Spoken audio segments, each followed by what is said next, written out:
Let's install this Delta bathtub faucet and shower head combo. First, I use the adapter to mark and cut the pipe to length. Then I deburr and sand the copper pipe and the inside of the adapter. Now I apply some flux to the copper pipe and inside the adapter.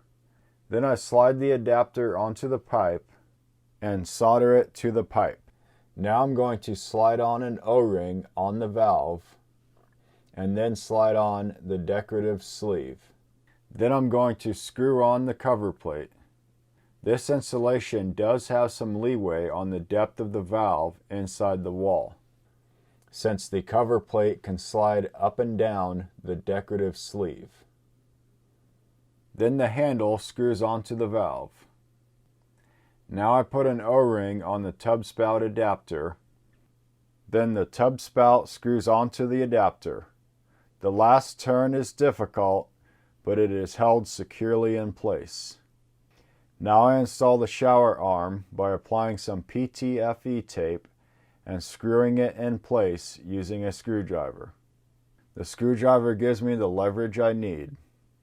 Then I screw on the shower head ring, hook the shower head into it, and secure the hose to the shower head and the ring. This completes the installation. If you want to adjust the max temperature, that is done before installing the handle or later by removing the handle to access the adjustment. The adjustment is a white disc that is pulled out, rotated, and then pushed back in. The valve only turns the water on and off and adjusts the temperature.